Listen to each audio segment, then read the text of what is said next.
সংস্কৃতির ওপর সহিংস আক্রমণের প্রতিবাদে ছায়ানটের আয়োজনে গানে গানে সংহতি সমাবেশ চলছে।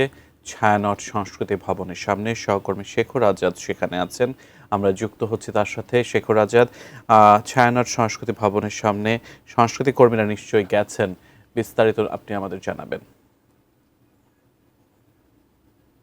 শিল্প সংস্কৃতির উপর যে সহিংস যে হামলা হয়েছে, সহিংস যে আক্রমণ হয়েছে, তার প্রতিবাদে আজকে ছায়ানটের আয়োজনে যে গানে গানে সংহতি প্রকাশ, সেই গানে গানে সংহতি প্রকাশ অনুষ্ঠান কিছুক্ষণ আগেই শেষ হয়েছে। আমরা দেখেছি যে শত শত মানুষ, এই যে ছায়ানটের ধানমন্ডির যে ছায়ানট, সেই ছায়ানটের সামনে শত শত মানুষ সুরে সুর মিলিয়ে তারা গান গেয়েছে এবং গানে গানে তারা প্রতিবাদ করেছে যে এই যে সংস্কৃতির সাথে সংস্কৃতির উপর যে আঘাত, সেই আঘাত আসলে বাংলাদেশের জন্য কোনো রকমেই আসলে মঙ্গলজনক নয়।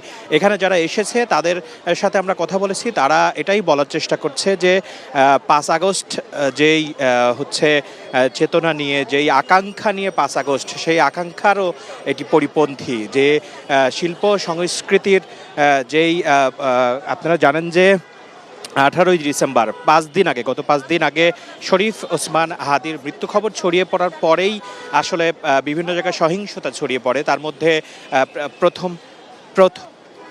প্রথম আলো এবং ডেইলি স্টারের উপর হামলা হয়েছে এবং তার পরবর্তীতে আমরা দেখেছি যে ছায়ানট এবং তার পরের দিন উদীচীর উপরে যেই আক্রমণ হয়েছে, সেই আক্রমণকে আসলে এই যে এখানে যারা গানে গানে সংহতি জানাতে আসছে এবং ছায়ানটের যে শিল্পী বা যে সাংস্কৃতিক কর্মীরা যারা আছে তাদের সাথে আমরা কথা বলেছি, তারা বলছে যে এই যে সংস্কৃতির উপরে হামলা করে আসলে কোনো দেশ আসলে এগিয়ে যেতে পারে না। অবশ্যই দেশ এগিয়ে যেতে হলে পারে, শিল্প সংস্কৃতিতে সমৃদ্ধশালী হতে হলে অবশ্যই সেই দেশের সংস্কৃতির ভিত আরও শক্ত হতে হয়। তো এই যে আপনারা দেখছেন যে শত শত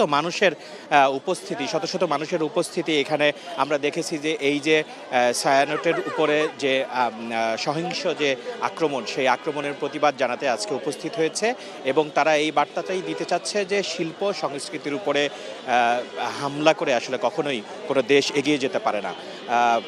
সিয়াম, এই ছিল ছায়ানটের সামনে থেকে আমার কাছে সর্বশেষ।